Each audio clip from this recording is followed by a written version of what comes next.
Kenya to Colombia, from Iraq to Korea, in slums, in schools, in prisons, and in theaters. Every day, people gather at TEDx events around the world to hear the best ideas bubbling up in their communities.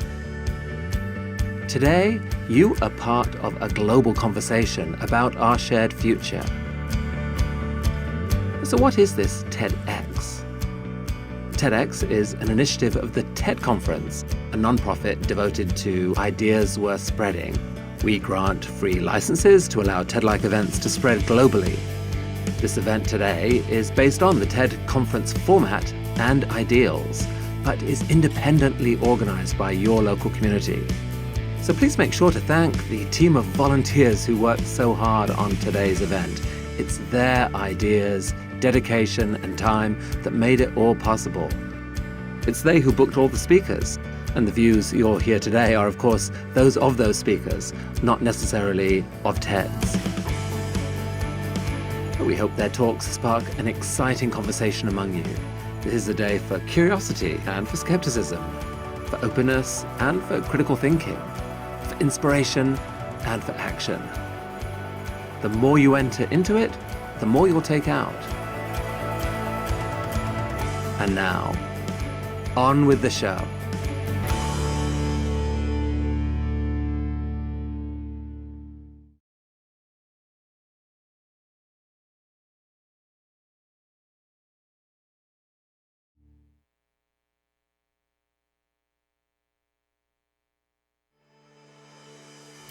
From Kenya to Welcome to TEDx Oneonta 2024. Thank you so much for being here. This is our 7th event and our 4th time here at the Foothills. We're so thrilled for you to come and join us as TED brings more ideas for you to be inspired by.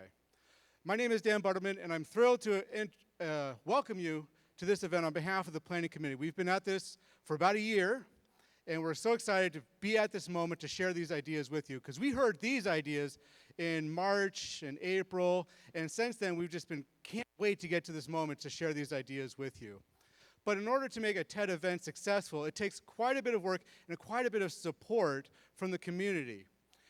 What you did not see in that video are some of the rules that TED imposes on TEDx organizers like us. And those rules are actually pretty small. There's not too much to it. They pretty much let you go and do it. So what kind of event is it that you want to make for your community? Each community has their own event and their own way of doing it. It could be a 3-day event. It could be a 1-hour event. It could be an educational only. It's up to you, whatever you think fits your community. So our planning committee has been working through this process since 2017, each year trying to make this a little bit better. And each year we have community support, as you can see in your programs, the sponsors that help us make this possible. The entire event is funded through local support. So I think that's worth an applause for our supporters.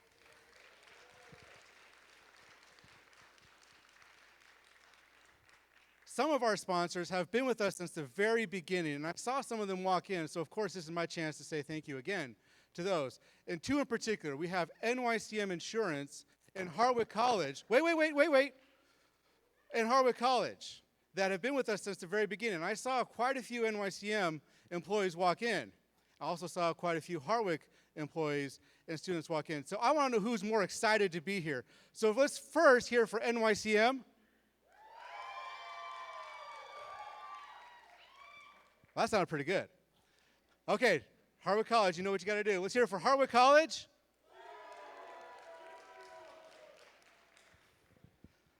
Oh, that's close. That's pretty close. Okay, you know what we should do? Let's hear it all together. For Harwick and NYCM. Thank you so much for your support for the last 8 years that we made this program happen. Tonight, we have 5 speakers, and the curation process to bring these speakers to you typically starts in January. And our process is we try to recruit local speakers as well as speakers from far away. And thankfully, we've been successful in doing that each year that we've presented this program. We've brought speakers from as far away as New Zealand and Australia, South Africa, and all parts of North America. Tonight is no exception. We have speakers coming from far and wide to join you tonight, and we have a local speaker that we're very excited to be bringing as well. That's what's exciting about this program, is not only is it ideas that are generated right here in central New York, but it's ideas that come from other parts of the country that are worthwhile sharing, and they can be helpful to us to hear. We're so thankful that these speakers come to us. And what you might not know is, and what we're about to know, is that speakers pay their own way.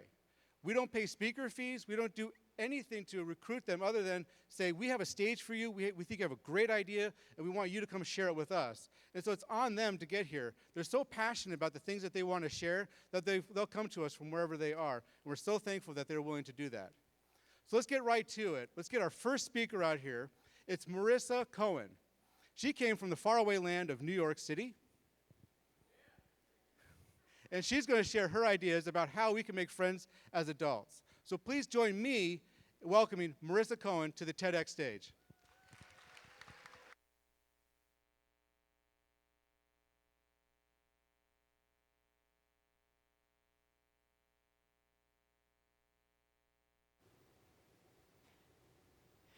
There's an epidemic of loneliness, my clients will say. Yeah, there certainly is. I'll validate them and I'll agree as they recount all of the ways that self-help articles and books suggest making friends. Go to a networking event, take a class, join a meetup group, download an app. This advice is helpful and definitely well-intentioned, but it mostly focuses on group interactions, which can be quite intimidating. Also, what happens when you've tried it all and you still can't seem to make a one-on-one connection? How does one make new friends as an adult?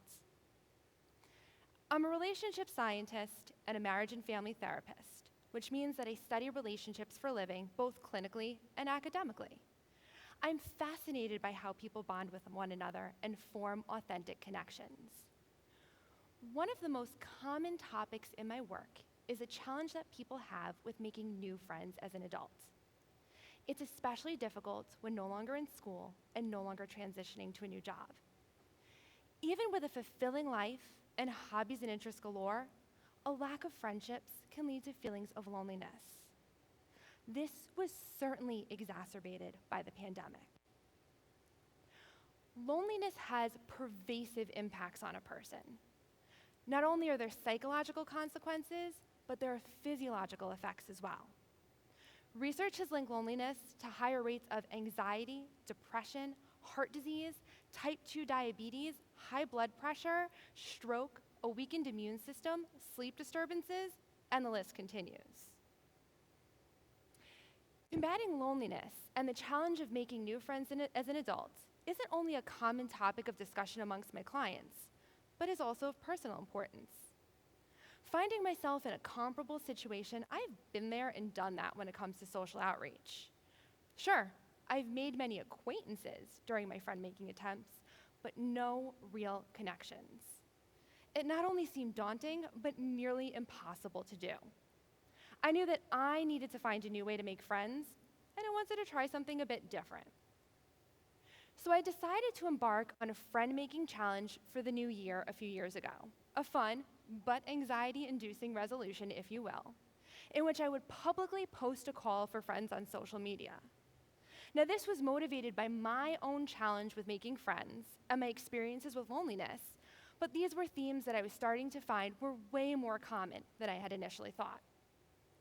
While the idea of making friends was exciting, it definitely put me in a vulnerable position. In my friend-making attempts, I reached out to people I knew, or at least was connected to on social media. I then asked them to introduce me to people that they knew who they thought that I'd be likely to get along with. I wrote up my idea as a blurb, posted a link to my calendar and social media so that people could sign up for virtual friend dates, and then asked people to share my call or cry for friends with others just to get the word out there. I then sat back and waited for my calendar to fill and for all of my new friends to magically appear. Easy, or so I thought.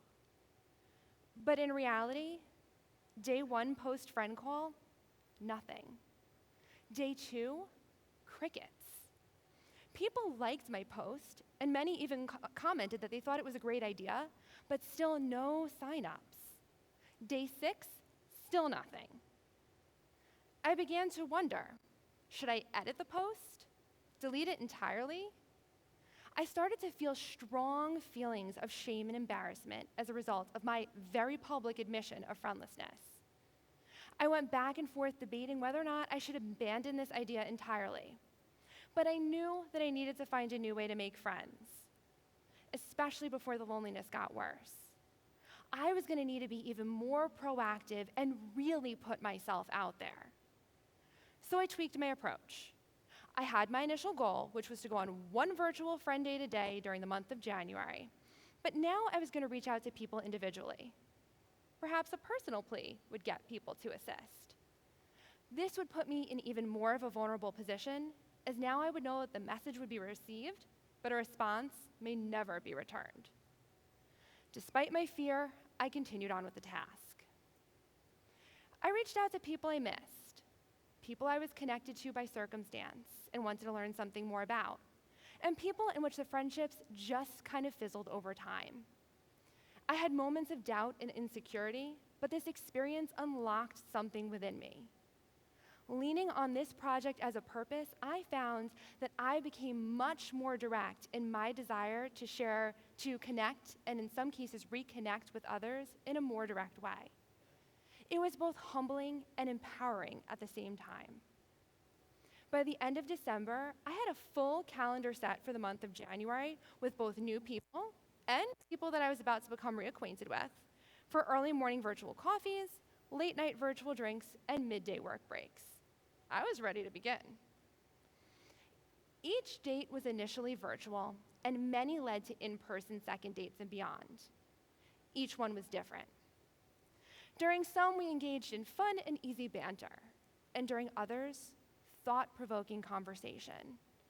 We went deep. We connected. During some, we shared likes, dislikes, and fears, and during others, we talked about who makes the best pizza. Now, I'm originally from New York City, so I have some very, very strong views on this topic. During some of the dates, we problem solved and we offered one another advice. And during other dates, we offered one another support, such as the really kind person who convinced me that I would eventually be able to learn how to parallel park. I appreciate his confidence in me. It's been over 20 years. It's just not going to happen. But in all seriousness, this was an amazing experience. Some of these dates did move slowly as we searched for conversation and common areas of interest, but others moved at a rapid pace, like we were two old friends who reconvened to reconnect. Each date was unique, and each one taught me something special. After an incredibly full month of friend dating, here's what I learned. Friendship is work. Yes, I know that we know this and that you need to put something into a relationship in order to get something out of it, but I mean like actual work. The organization of it all was exhausting. It was like trying to fit pieces into an incredibly intricate puzzle, one that required a lot of adjustments. The work was worth it though, in that I was able to form genuine connections and have continued to see and speak to many of these people today. I'm glad that I stuck with this. I also unfortunately came to find that being stood up is awful, really awful. It's frustrating when a person cancels last minute. It's even more disappointing and quite frankly really sad when a person double books or forgets and just leaves you there by yourself. Yes, I know I had the privilege of logging in from the comfort of my own home, but still, signing on to a video call when no one shows up on the other end made me feel really rejected. To be completely transparent, this entire project almost didn't begin when my day one friend date canceled on me very last minute. So I had to pivot. I took time out to problem solve and fight that all too common tendency to personalize. These things happen, are beyond my control, and are certainly not my fault. I pushed myself out of my comfort zone to reach out to people that I hadn't spoken to in years to see if they wanted to join me for a video date. I didn't ruminate about how reaching out to lost connections made me look. Instead, I contacted the people that I wanted to speak to, and I'm glad that I did. Being left on read or ignored is even worse. Now, there are some people who just never responded to my messages. This could be because they got filtered by social media and the people never got them, but let's be honest, mostly everyone did. I had to remind myself that just because I wanted to reach out and connect did not mean that they felt the same. I tried not to waste too much emotional or mental energy trying to figure out why, as this would just lead to a very negative thought spiral and a lot of anxiety. Instead, I just had to accept it, as difficult as that was. Acceptance is an important practice that needs to be developed over time, and I am still in the process of accepting that. I also came to find that being open to making more friends made me more open. In order to make new friends as an adult, I had to flex my vulnerability muscle, which made me a more open person overall.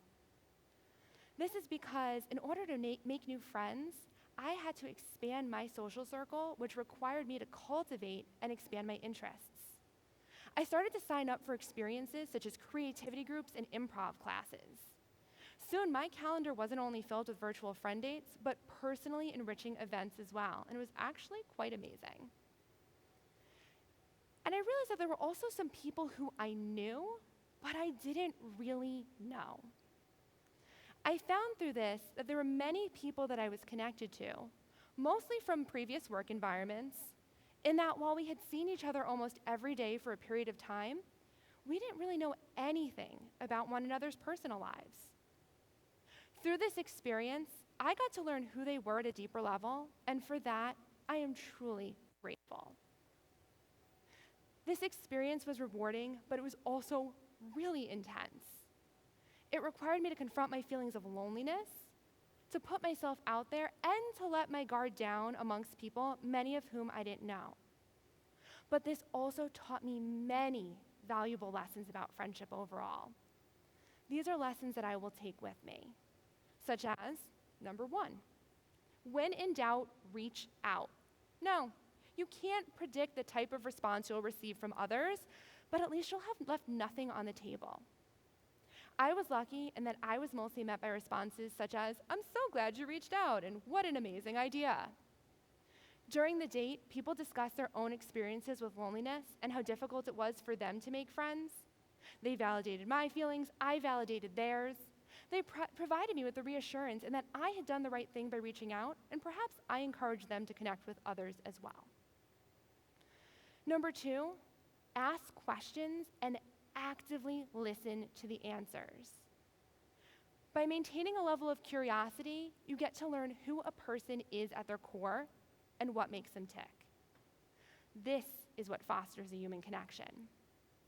Don't focus on your pre-planned responses or what it is that you want to say. Instead, truly and actively listen to the person across the table from you and let the connection between the two of you drive that conversation forward. Number 3, develop your relationships both individually and within a group setting. Sure, group settings can be fun, but we don't always get to have those deeper one-on-one conversations where you truly get to learn about who a person is when in the presence of others. Make sure that you nurture those relationships individually as well. Number 4, start with what you have and who you know. Reach out to your existing network to establish connections and challenge yourself to reestablish lost connections. By reestablishing bonds, you are able to answer that nagging question, what would it have been like if we were part of one another's lives? Now, you'll know. Number 5, and finally, you must be intentional when it comes to creating meaningful relationships. Now, I went on over 31 friend dates during the month of January, which is a light speed way of expanding my social circle. Now, not everyone will be a match, but by being intentional to nurture valued relationships, that's the key to creating long-lasting and meaningful friendships.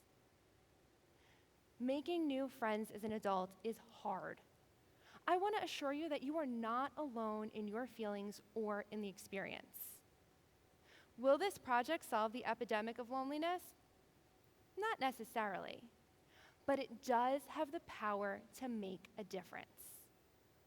By creating friendships, We expand our social network, which leads us to feel more connected and has the potential to create a much more interconnected world.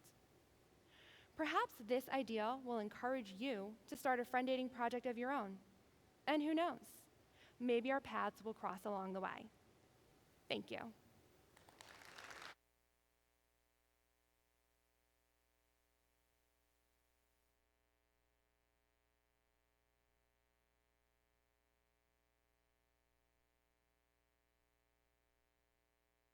Great. Our next speaker comes to us all the way from Seattle, Washington, where she is a leader in DEI and corporate social responsibility. Please welcome to our TEDx stage, Amelia Ransom.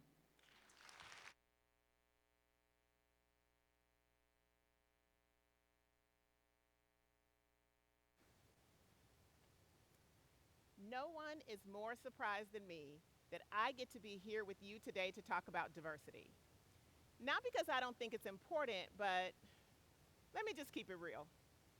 I've had senior leadership roles across discipline, but lately, telling people I'm a global diversity leader seems to be the thing that can clear a room faster than someone microwaving fish in the office. Diversity, equity, and inclusion, or DEI, is a set of words that even on their best day and in their highest purpose, seem to put many of us in a defensive posture, even though we use these words all the time.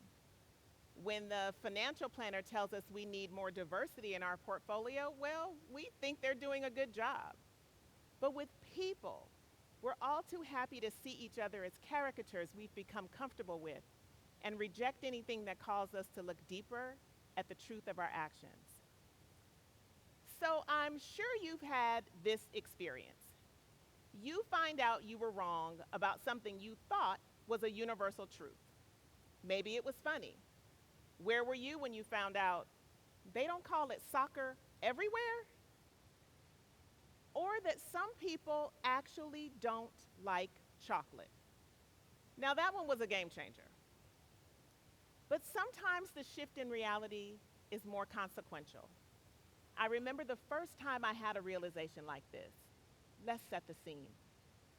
It was the mid-1970s, and I was young, 6 or 7, when I went shopping with my mother for a birthday gift for Pamela Greenwood. Now, Pamela and I went to the same school, were in the same second grade class, and on occasion played at each other's homes. I was a pretty shy child back then, so having a friend at school was a big deal, and I wanted to get a good gift. As we walked through the toy section, I spotted it, a black baby doll.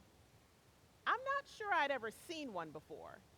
You'll have to remember that black dolls weren't so prevalent back then, and I've never really been a big fan of dolls, but that one I wanted to get right then and there. I grabbed it. Mama, look, a black doll for Pamela. My mother took one look at that thing and said, Mia, that's not a black doll. It's a white doll, dipped. I was so confused. But then I looked closer and I saw it. The upturned nose, bubblegum pink blush, and super thin lips that didn't reflect anything I saw in the mirror. Is this how someone sees me?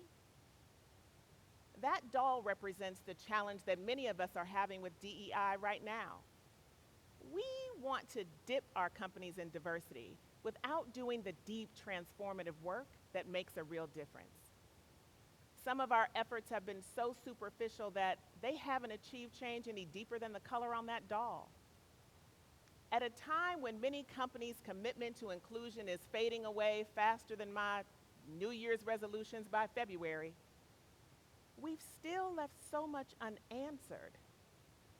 Are we really okay with the distance we have right now between who we say we are and how we actually show up? We're good people, we tell ourselves, but we're letting our commitment to diversity just show up as empty buzzwords and corporate mission statements and long faded yard signs. If we're really going to improve ourselves and by extension our communities, then we all have to tap in. Because frankly, we haven't earned the right to put this initiative down yet. You might think that the lesson my mother gave me in the store that day was harsh. That she could have just let me be happy. Let's get this doll, wrap it up, and get this birthday party over with. But she had to give me that truth. And I think she knew that that first break in my vision would begin to shape my worldview and who knows, might lead to the career I have today. But she taught me to act in truth. And that's what we have to do too. So the truth. The truth is that many of us, people and companies alike, have under-leveraged DEI and called it a failure. I've heard so many stories over my career that exemplify this. Stories of women who, despite having been hired for their technical expertise and leadership skills, are passed over during the promotion process because, well, we're not sure she can lead a team of all men. Veterans with the experience to keep our nation safe day in and day out, who have to justify their break in corporate service during the recruiting process.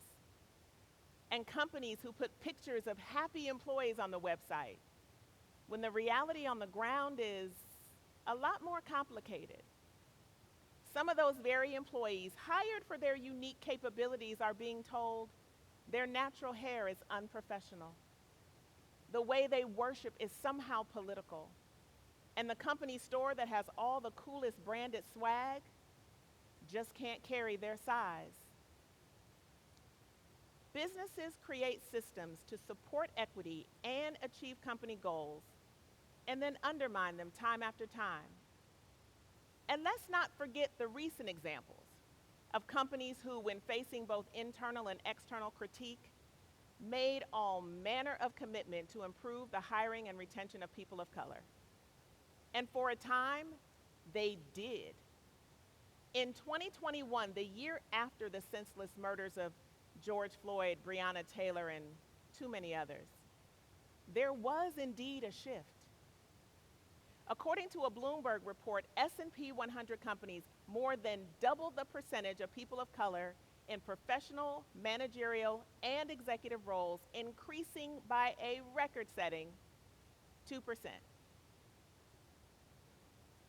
And then while congratulating themselves for all of their accomplishments, they quietly cut funding and shuttered their DEI teams when the blaze of the media turned to the next crisis.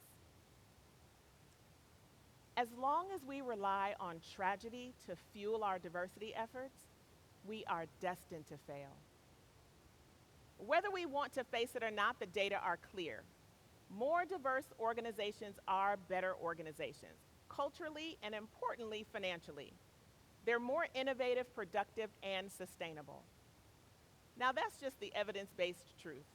So if we're for any of those things, then we're for diversity, whether we think we are or not. Our problem isn't diversity or the term DEI, though we are desperately trying to make it the culprit. Our problem is that we lack the collective fortitude to look ourselves in the mirror and tell ourselves that people who look, love, or pee differently than us aren't inherently inferior. I sometimes hear people say that while they may not have gender or disability diversity on their team, they have diversity of thought. And this, as it turns out, can just be a comfortable illusion. It's like getting dressed for your workout, filling your water bottle, and grabbing your yoga mat, and never actually breaking a sweat. And then ultimately wondering why we're not more fit. Diversity has so many proven positive outcomes, but it gets tarnished by our inability to really engage with one another. A study out of Tufts University found that while homogeneous juries come to quicker decisions, more racially diverse ones are more thorough, discuss more facts of the case, and make fewer errors. The same has been shown for gender diversity as well. Rereading those studies made me think of a saying that I first heard while I was in Ghana. If you want to go fast, go alone. But if you want to go far, go together. Now, before we can go together, though, we got to come back to this truth about ourselves, about each other, and about the world. Reputable data is a great place to start, so here's a stat to get you started. A 2013 study found that 75% of white Americans reported having absolutely no friends of color. This in a nation where on the last census, over 40% of the population identified as a racial or ethnic minority. Now, before any of us are tempted to think, oh, well, I've got plenty of fill-in-the-blank friends, let's be sure they would call us a friend too. If you're counting your Muslim college roommate from 20 years ago who you only see at reunions, or the neighbor who's a double amputee who you wave at occasionally, and your daughter once interviewed for her middle school project entitled Someone Who Inspires Me, you might just have your friendships dipped. You may not be seeing them as they really are. Now, why the focus on friendships? Because forming genuine relationships with people who are different from you allows you to see through to the traits and behaviors that make good friends and colleagues and societies. And I have indeed found this maxim to be true. It's hard to hate each other up close. Additionally, we can't normalize having a Latina as a leader if we don't first normalize seeing her as smart. And true friendships can do that. The truth is also that most of us want a world, and have our children inherit one, where our most intractable problems like poverty, war, and disease have been solved. Well, if that's so, then protesting about which pronouns the kid who sits next to our kid in class uses doesn't serve this purpose. An estimated 40% of Americans will be diagnosed with cancer in their lifetime. Now, if that's you or someone you love, I guarantee you want the cure, no matter whether he, she, or they came up with it. So I'm challenging each of us to be honest with ourselves. I've wondered often how that doll ever made it on a shelf. Who was the decision maker and whose voices weren't heard in the process? But if I'm being honest, though, I've made a doll decision or two in my lifetime. Which one are you making now? Whose voice do you need to hear to bring the best version of yourself to our collective table? Many of us have read books and articles about diversity, but how have we actually changed? Did you listen to that podcast with someone else in mind instead of you? Shelley really needs to hear this. Some of us need the gift of truth my mother gave me in the store that day. But our news echo chambers and predictable social media feeds are the very enemy of this truth. So too are the things we were taught as truths long ago that we've never re-examined, like, what should a doll made in the image of a black girl look like? Now, you might have different or even deeper truths to examine, but my point is you'll know you're getting somewhere when you're downright uncomfortable. When your fight or flight senses make you want to do both at the same time, you're nearly there. I do want you to take heart, though, in knowing that just today I looked it up. No one has yet died of discomfort. We'll be okay. To misquote a popular movie line, we can handle the truth. Someone I love very much tells me from time to time, I can help you feel better or I can help you be better, but I can't do both. So in the end, I hope two things. I hope that Pamela eventually got a black baby doll, a real black baby doll, because on that day in the toy aisle, we settled on a watercolor set. And I hope that each of us chooses to be better, because our success is collective and it depends on it. Thank you.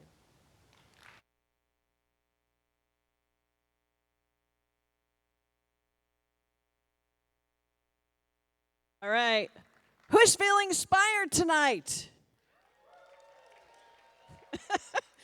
That's why I do this. That's why our TEDx committee does this. We are inspired every time. We love this. I'm about to raise the bar on the inspiration level with our next speaker of the evening. She is a remarkable young lady, a ninth grader who comes to us from Seattle, Washington, and she has quite a story to tell you that about her powerful lessons that she has learned through being bullied. Please give a very warm welcome to Alia Gotra.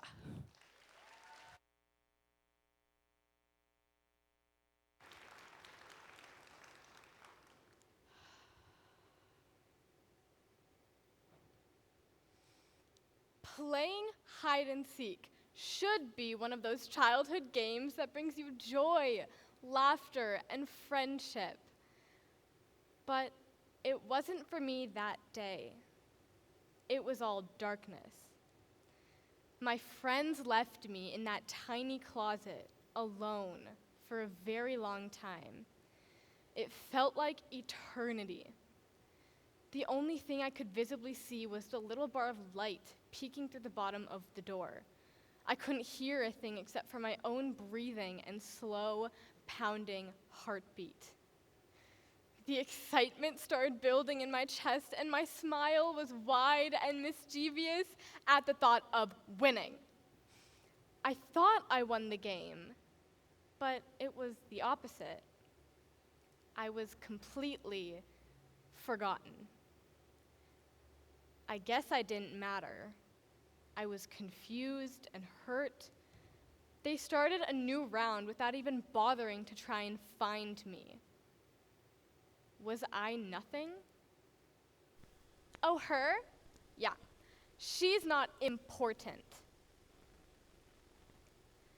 It slowly sank in that this fear may actually become my reality. I started to have flashbacks of similar nasty and heartbreaking incidences of covert bullying by two friends, which had been happening for a couple of years, which for a child feels like forever. The realization that I was being deliberately woven into a series of mini plots with the goal of gleefully humiliating me over and over and making me feel like I did not matter made my heart sink.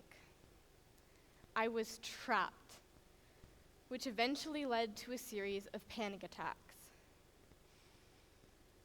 The impact of this was the beginning of my journey in discovering my purpose and taking a stand for my existence. A journey from feeling like a victim, which had destroyed my sense of self-worth and trust, to somebody who now thrives with an unstoppable spirit of adventure on a brand new mission. I believe the answer to overcoming the impact of bullying can be found with two unlikely practices. First is by transforming our hurt into creative pursuits. For me, it was the stage. Yes, a public stage, which for many bullied teens may seem too scary. Acting and dancing have served as the words and stories I've been too fearful to share. The second practice is being in the shoes of those who bully. They are going through their own deep hurt and wounded pain, and on my journey, I have come to have empathy and compassion to understand what they're feeling too. This has led me to the process of practicing forgiveness and giving them space for who they are and who they're not. Yet, never abandoning myself. According to Dr. Vivek Murthy, 95% of teens 13 to 17 years old use social media to hide, yet it's the leading cause of low self-worth. According to the UNESCO Institute of Statistics, 1/3 of global youth are bullied. Kids and teens shrinking into unworthiness and fear from being bullied is a huge global epidemic that is on the rise every moment of every day. Teen mental health is that one pivotal, vital conversation that no one our age is proactively having. We need to get out of the stands and onto the court. I'm going to lead you on a journey today, and I invite you to be open to transforming your outlook on teen bullying. I know what it's like to be invisible. At 8 years old, I was snubbed and belittled. At 10, I felt completely silenced and erased. Even though it was subtle or covert, the bullying was persistent for several years and had become deeply painful. I was suffering at the hands of 2 friends. I felt scared, alone, and confused. On my own healing journey, finding my voice began in the performing arts at age 11 and being able to stand on a stage and finally feel visible. Dance and theater became my safe havens for self-expression. It gave me worth, purpose, courage, and the blessing of being truly seen. Dance gave me a way to express what I couldn't say. In one of my competitive dances, I had a prominent center part, which gave me permission to finally take up space. I was free. Theater gave me a chance to have my voice be heard, finding the joy in understanding other characters, and ultimately nurturing the parts of me that didn't feel safe to come out. At 13, I got the lead role as Mary Poppins. I could hear the unexpected applause. It was less about the performance and more about the feeling. I was finally happy.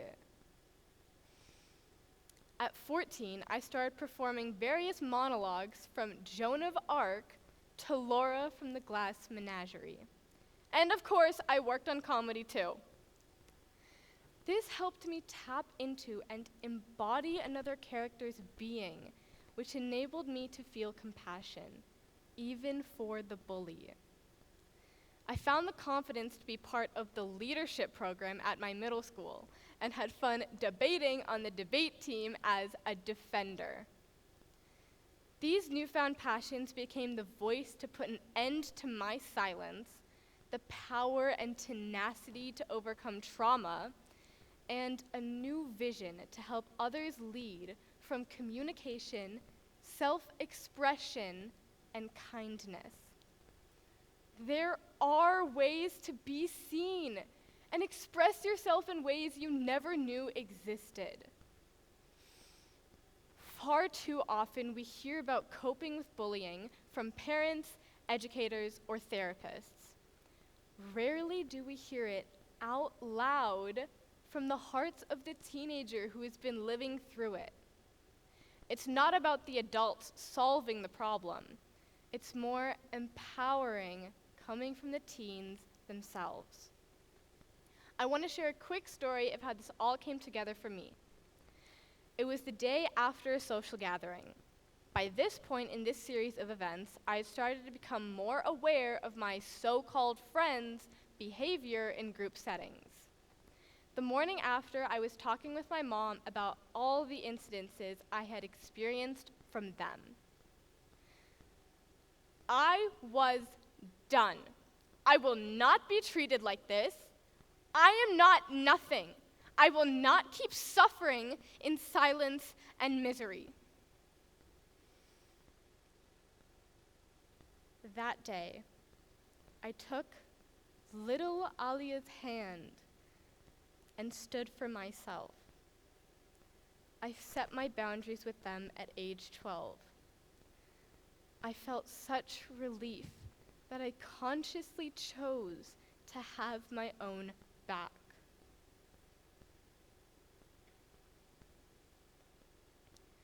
This message is not just for teens, but anyone impacted by bullying.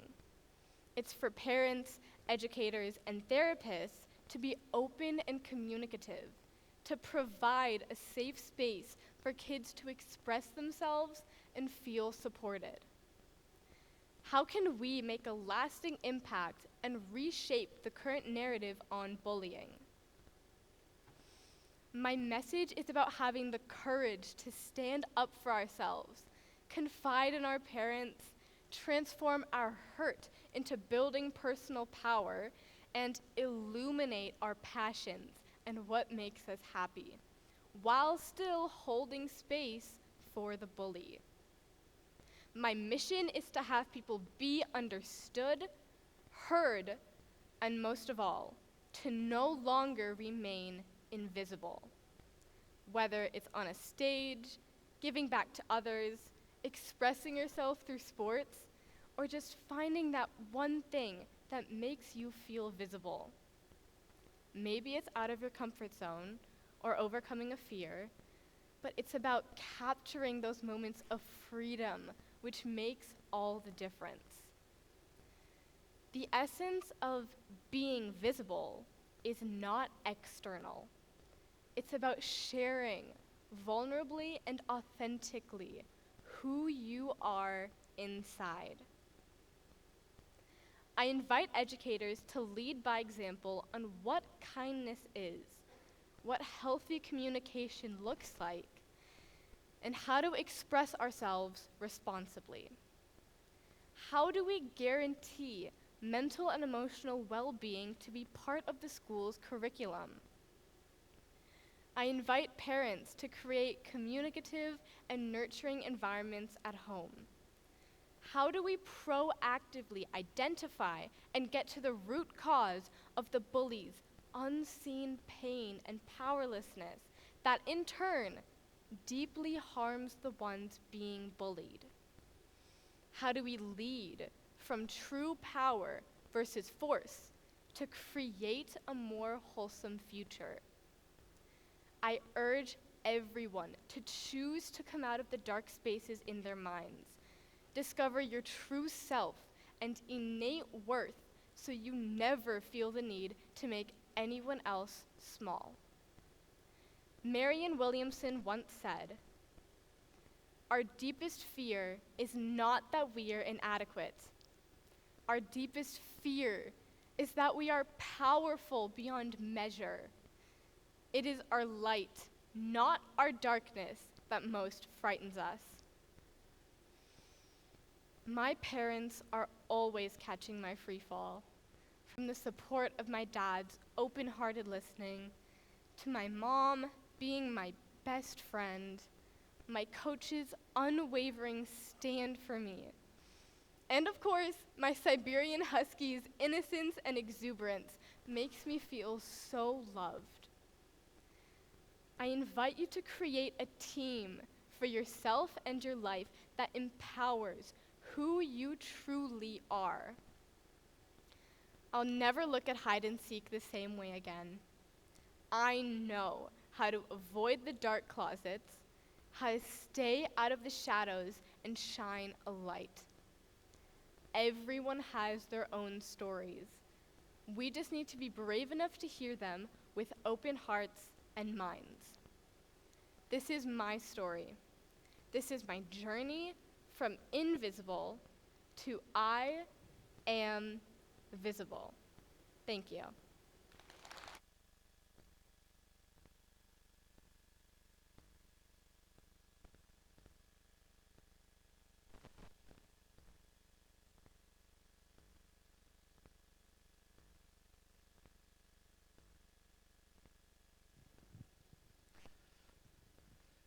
We have just a moment to stretch while our next two speakers get ready. So, and if you want to get up and stretch a little bit, that's fine. Greet your neighbor. I'll wait. Oh, thank you. Is that St. Anthony? Yeah. Get up and stretch. We have a minute. Say hi to a neighbor. But don't leave. I see someone leaving. While you're stretching, let me tell you a little bit more about what TEDx is in Oneonta and what we're trying to do as a committee beyond the TED stage, because it's one night of inspiring ideas, but there's many more nights of planning and other activities and engagement that we want to create for our community. So we started a nonprofit foundation called Upstate Leadership Conference. And the idea is to connect people and to share ideas. And under that umbrella of thinking, of course, TEDx certainly fits, but we want to expand that a little bit and to bring other ideas and engagement for the community. And so in that end, we partnered with the Hardwick College Institute of Public Service a few weeks ago to bring John Zogby to campus to talk about polling over 40 years. Do you want to do that again? For John Zogby, if you want to. And the idea there is that John Zogby, if you don't know who he is, he's the chair of Zogby Analytics, and they do polling. He's most known, as he would say, for the 5% of his work, which is for political polling, but 95% of what he does is for other business interests. So he has quite a bit to share and some ideas. And so he came and shared what he thinks is going on with the election right now and politics in general, but also some inspiring messages about the future. And that's what we want to do as a committee with the Upstate Leadership Conference and through TEDx, is to connect people and bring ideas. And so if you are interested in doing that, we would like to talk to you about it, to be a part of our committee, to think what can we do to engage one another in Oneonta and in Central New York. And by connecting people, we're sharing ideas. And when we share ideas, we're making things a little bit better one step at a time. So you can talk to me afterwards, you can talk to any of the committee members, or you can reach out to us on email. We'd be happy to hear from you. The last two speakers we have are about to come out. And as I said at the beginning, we recruit speakers locally and from far away. So we started off tonight's program with a speaker from New York. Then we went to the other side of the country to Washington. Now we're coming back to New York, but we're going to head up to our area, or our part of New York. And our next speaker is our local speaker for this year. She's local in that she was born and raised here, but her professional experience took her to other places. And so we're so fortunate that her professional journey brought her back to Oneonta, and she can share her professional expertise and talent with us, and some of the ideas that she generated along the way we get to benefit from. So I'm very excited to share, or to bring to the stage, Cassandra Miller. So please join me in welcoming Cassandra to the stage.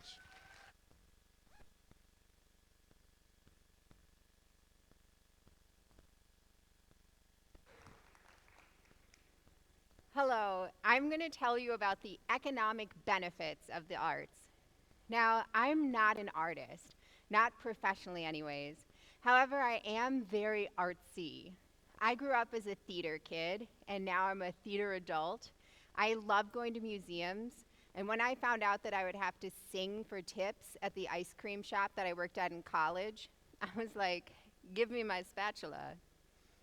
The first time I realized that I could work professionally in the arts and not just as an actor with a bartending side hustle was when I was performing for free in a production of Edward II in Baltimore.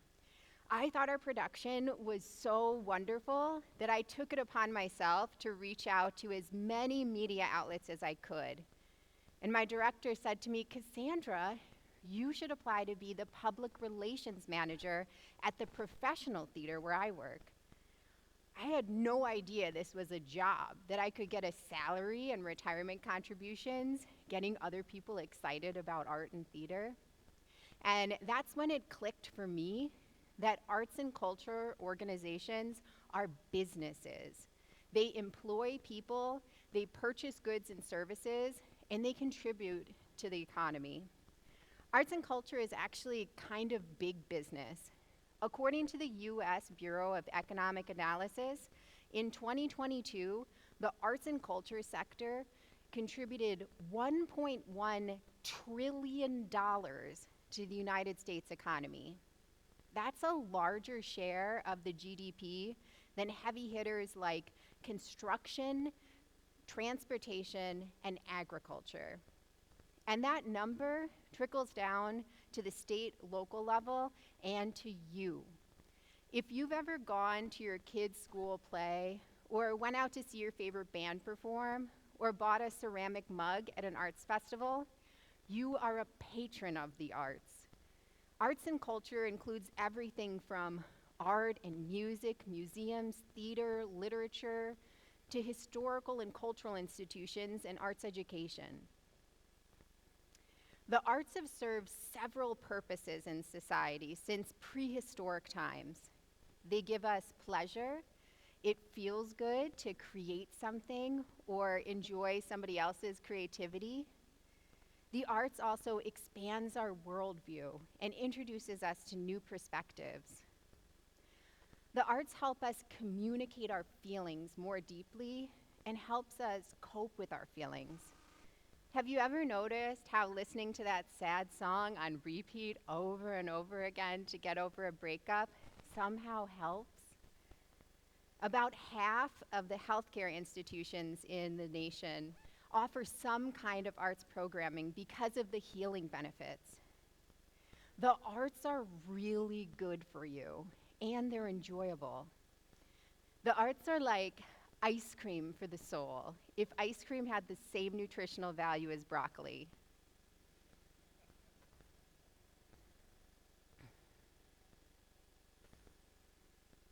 The arts are really good for individuals, but they're also amazing for communities. According to researchers at the University of Pennsylvania, a high concentration of arts in a city has been shown to lead to lower poverty rates, greater well-being overall for kids, and more involvement in local government and community organizations.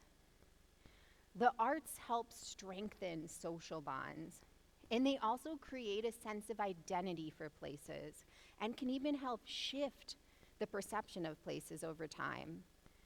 For example, in Philadelphia, they have invested greatly in the arts over the last 40 years or so in programs like Mural Arts Philadelphia, which has made an open-air gallery of the public spaces in the city. That investment in the arts has helped shift the perception of Philadelphia over time to one being a city that's artsy and relatively affordable. When you think about art in places, you may think of New York City and Broadway and the Metropolitan Museum of Art, or maybe Washington, D.C., and all of those Smithsonian museums and historical monuments.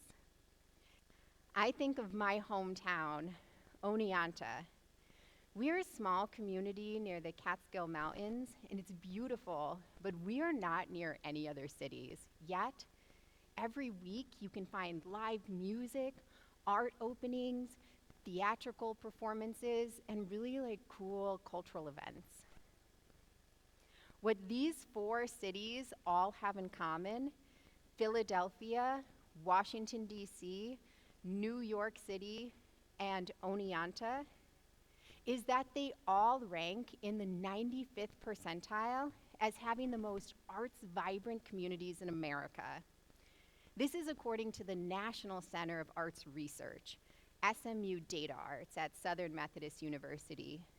Every year, SMU Data Arts assesses all of the 947 regions in America based on 13 different data points, including things like number of arts and culture organizations per capita, compensation paid to artists compared to cost of living, and government support for the arts at the local, state, and national level. Oneonta, we score really highly for number of arts and culture organizations per capita. We're a city of 15,000 people. And in our city and the surrounding area, we have a professional symphony orchestra, a world-renowned opera festival, multiple art and concert associations, and active historical and cultural institutions, including the National Baseball Hall of Fame down the road in Cooperstown. Because of all of this, The quality of life in Oneonta is really good. And it's a reason that I moved back here a few years ago as an adult. I love the strong sense of community here, and I know that I'll never be bored. The arts help create livable communities, and creating livable communities is economic development. The arts and culture organizations, they help market your regions, and they also, unlike most industries, generate a significant amount of event-related spending. For example, when I was the public relations manager at Baltimore Center Stage, we presented a bunch of exciting premiere productions that broke box office records. Two of my favorites were One Night in Miami, which went on to become an Academy Award-nominated film, and the world premiere Bob Marley musical, Marley. Because of the buzz around both of these productions, people came into Baltimore to have the unique experience of being the first to see these shows. For Marley, I had about 15 of my friends and family drive down from upstate New York to Baltimore to see the show. I hooked them up with free tickets, but they spent money in Baltimore. They went out to eat, had delicious crab cakes, they went shopping at cute boutiques, and they stayed in hotels, and not with me in my third-floor walk-up apartment. According to Americans for the Arts, the average event attendee spent about $39 in addition to the cost of admission or venue-related expenses. They spent money on things like food and beverages, shopping, parking, childcare, and visitors from outside of the county spent on average $61. And of those visiting audience members, 77% of those surveyed said that they specifically came into town to see that show or go to that cultural event. Arts travelers are ideal tourists. They stay longer and spend more to seek out unique, authentic cultural experiences. Arts and culture organizations are pretty powerful economic drivers, but they cannot work their magic without community buy-in. I'm going to give you 4 ways that you can support the arts. The first way, and probably most fun, is by being an arts participant or a patron of the arts. Go take that figure drawing class, or go to that concert, or maybe be nun number 13 in the local production of The Sound of Music, like I was last year. Friends came into town to see me in the production, and afterward they had an Oneonta culinary delicacy of cold cheese pizza. It's delicious. And that was their first experience with Oneonta, and they have since come back to visit. Arts and cultural events can introduce new people to your communities, and they may become repeat visitors or even new residents. The second way to support the arts is to volunteer or offer in-kind goods and services. If you have a skill or business that can support the arts, offer your services pro bono. Even if you think your business has nothing to do with the arts, you can still support them. For example, here in Oneonta, there's a car dealership that sets aside a portion of its TV advertising airtime specifically to promote local events like festivals, concerts, theatrical productions, and even TEDx events. The third way to support the arts is to give money. You can make a donation as an individual or encourage your company to make a donation. A lot of businesses and organizations have philanthropy programs, and giving is a way to support organizations that make the communities in which businesses are based and employees live better. Arts and culture organizations don't exist without community support. The fourth way to support the arts is to advocate for them. Convince your representatives and your mayors and your city councilors that funding the arts directly connects to economic development, tourism, and creating livable communities. When you invest in the arts, you invest in the local economy. So, no matter what way you choose to support the arts, just know that when you do so, you're supporting your community. I will leave you with a question to ponder. How will you get artsy this year? Thank you.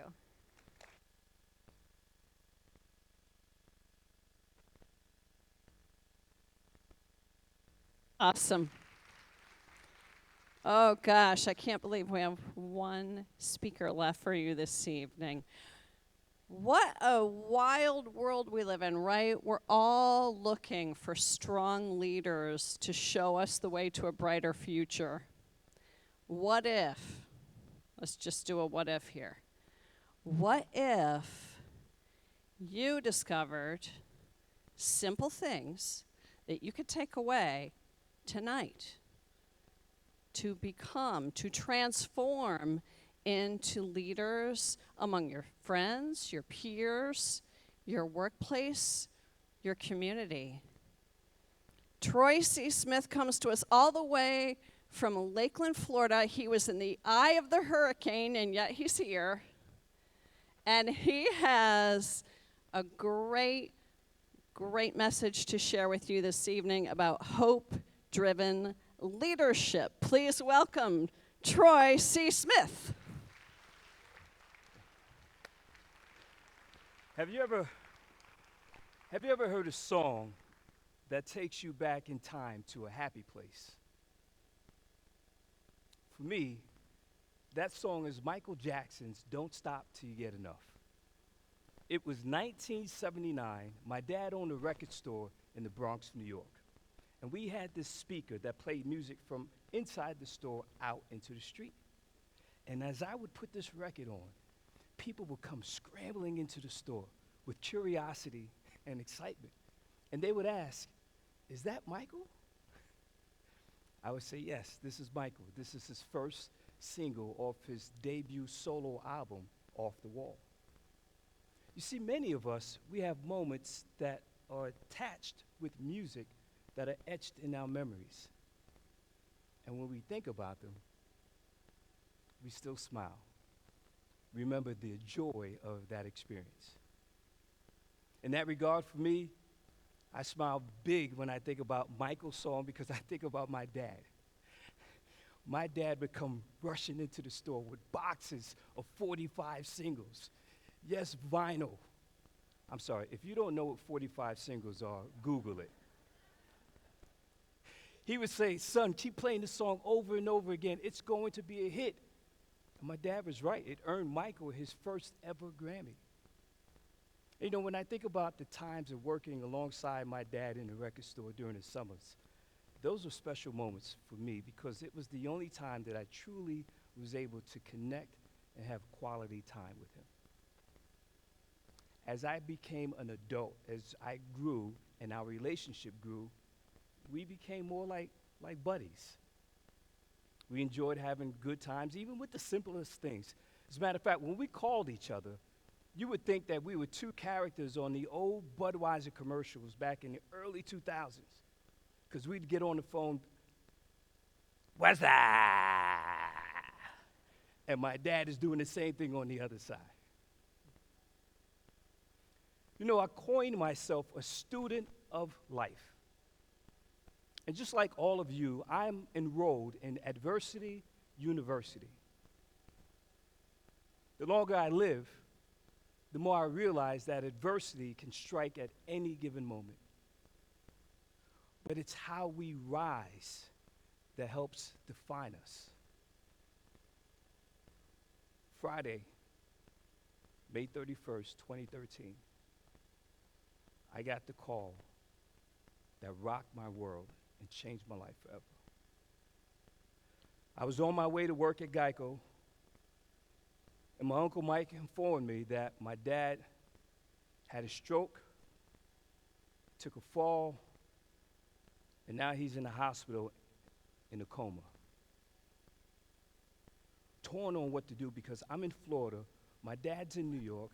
I'm thinking, do I drop everything and rush up to New York? But then I'm like, wait a minute, my Uncle Mike is there, my big brother Gary's there, my dad's girlfriend Sheila's there, and he's in the hospital. Let me just wait on some reports before I make any major moves. My wife saw everything I was going through, and she decided just to make the arrangements, and she booked the first available flight out of Florida to get up here to New York. And that was set for Sunday. Saturday, my dad's girlfriend Sheila calls me. And Sheila explained that my dad's condition was getting worse.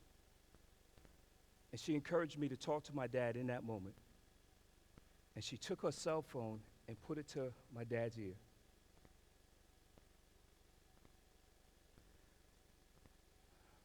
I told my dad I love him and to hold on. I was on my way to come see him. 2 hours later, my dad passed. I lost it. I lost it. I cried. In the beginning, I was angry at me. I was angry at myself for hesitating, for not making moves earlier. And then the pain shifted to the realization of I no longer will have the opportunity to feel his hug, to laugh with him, to hang out with my dad. The realization that I lost my dad.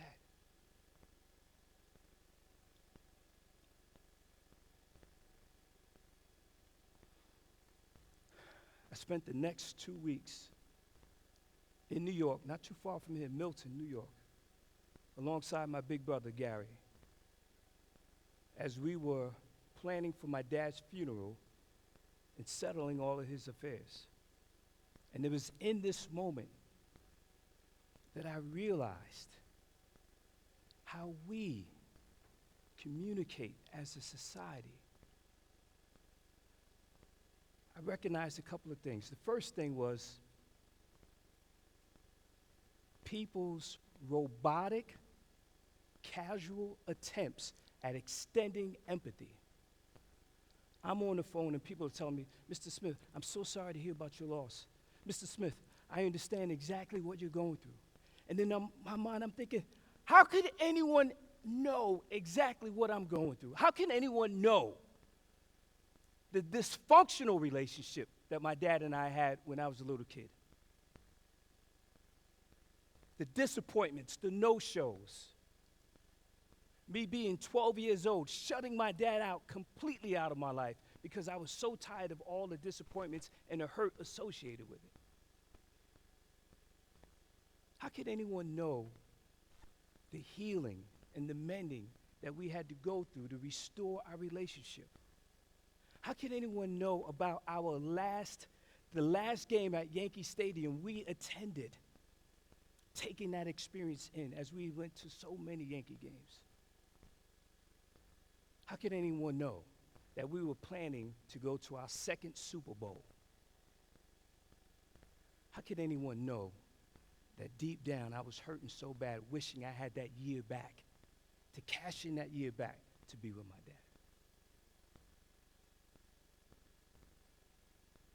As painful as it was, actually it still is, my dad's passing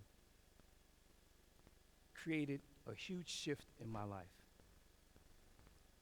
giving me this deep, inspiring need to transform. Mark Twain stated, education consists first of mainly unlearning what you learned. My dad's passing propelled me as I found new clarity and new purpose, reprogramming my own ability to communicate and value people. And this is what led to teach, model, and coach. Yes, TMC, this whole methodology. Teach, model, and coach is a leadership methodology built on principles that every individual is seen, heard, and valued. TMC promotes hope, And I use HOPE in so many different acronyms. One is help open people's eyes. HOPE. After my dad's passing, I decided to have massive action in creating a methodology to make sure that my team at Geico, in a leadership position, that no one experiences the type of pain that I just went through. And so it took me several years before I rolled it out, and in 2017, I rolled it out to my team at Geico. I have a book coming out called Value-Driven Leadership. In that book, I go very deeper into the transformation period. But by 2021, we built massive momentum as we claimed the #1 sales spot in the entire company of Geico for the year. We dominated. And we kept that going on to June of 2022, 18 months of dominating as the top team in the company. But check this out. When I rolled that out, this is going to sound crazy. As a sales manager, when I rolled that out, I wasn't worried about #1s. My true inspiration is on my watch. None of my team members will ever feel devalued. That was my motivation. And on my YouTube channel, I have this series called Leadership Reflections. It has 24 different videos that capture my entire Geico career, my leadership career with Geico. But if you look at segments 22 and 23, you will have testimonies from people that experienced TMC in which they will show you how powerful this leadership methodology truly is. But here's the sweet thing about TMC. It transcends the workplace, enhancing communication in your home. So bringing value to the people that we tend to love the most. So because of its impact, my goal is to get in front of every CEO, every corporation, every leadership group, creating a much needed leadership shift that provides hope to all, helping other people excel. So when you think about TMC, I won't be able to break everything down. I'll hit the first component real short and sweet, the teach component. And in the teach component, you have to be an effective communicator. So let's start with some basic communication foundations. We have a sender-receiver dynamic. The sender comes up with a thought, an idea, right? Conveys this over to the receiver. The receiver receives it, interprets, process, and then replies. Simple, right? Here's what happens in our world. Because we are in a fast-paced, high-tech environment, most people actually think about it yourselves. Think about it yourselves. As the receiver, how many times have you caught yourself crafting a response and the other person's still talking? And then from the sender aspect, I know it's clear in my mind, so I assume that everyone should get it because it's so clear to me. These are two simple examples of how we start to devalue people. And because teach, model, and coach is built strongly on communication, I want to just focus on 3 areas to improve.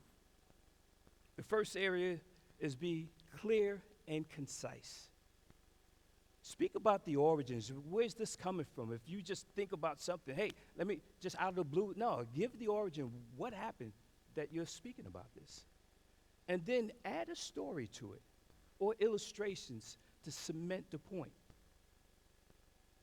Second, ask for clarity. Get clear understanding. Ask the person, hey, what are you walking away with as you heard this message? Or better yet, why don't you give me back what you just heard so that I can ensure that you just received this? And then third, listen with intentionality. Lean in. Remove all distractions like electronic devices or anything that will compete for your attention. And when these people are giving you stuff back, and it doesn't quite coincide with what you gave, that's okay. Now comes the coaching aspect. But be very careful as you approach the coaching aspect. Be careful of the danger zones. The danger zones of, I understand. Or giving a compliment or an acknowledgement, and then it's followed with, but. All devaluing. See, with TMC, the coaching dialogue is really geared to edify people, empower them, and equip them. Teach, model, and coach, this leadership methodology, it's a game changer. It improves associate retention, it improves your overall productivity, and it creates an environment of synergy that's filled with value, that people feel seen, heard, and appreciated. So ladies and gentlemen, I can see a little bit of you. But ladies and gentlemen, here's what I want to ask you. Will you join me in spreading hope today? And you may, thank you. Here's how you can do that. In your very next conversation, be clear and concise, check for understanding, and listen with intentionality. That's simple. Imagine this. So we're at a TEDx, imagine this. Imagine the impact that we all could have if we followed these simple yet powerful steps. And I know I just gave you a little bit about TMC, there's so much more, but just for right now, imagine the ripple effect that it will have on your homes, your workplaces, and communities, just by transforming the way we conversate. Once again, TMC, Teach, Model, and Coach, this leadership methodology is a game changer. So as I close, I want to leave you with the timeless words of Maya Angelou. She said, people will forget what you said, people will forget what you did, but people will never forget how you made them feel. Let's level up in our leadership approach. Let's leverage Teach, Model, and Coach so that people feel seen, heard, valued, and appreciated. Oh, and let's provide hope. Harnessing optimistic perspectives every day. Thank you.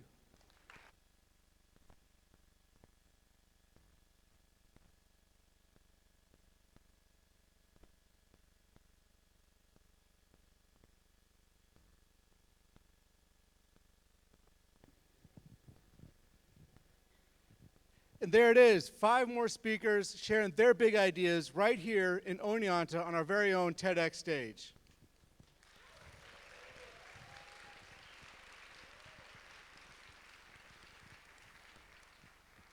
Remember at the beginning of the program, we had a moment for NYCM Insurance and Harvard College, and I have to say, I think NYCM had it. But I think we should all put our hands together when we bring out our speakers again for one more applause. So let's bring them out in a moment. Sorry, I got to hear myself. We want to say thank you to a few more folks I didn't say at the beginning. The crew tonight doing the video production is from the Oneonta High School. One of our planning team is AJ Hecox.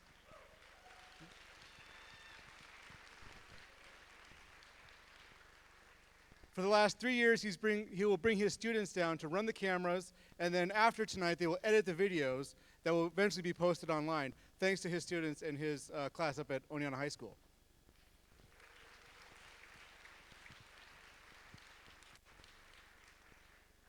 After we're done on stage tonight, we have some desserts ready for you out front, so if you didn't get your drink ticket filled before the program, you can still do so, and hopefully you get to meet a new friend, talk to the speakers, and have some dessert that's also out there waiting for you.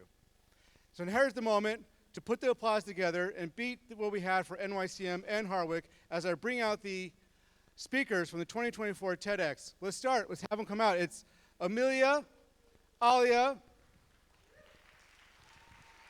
Cassandra, Marissa, and Troy.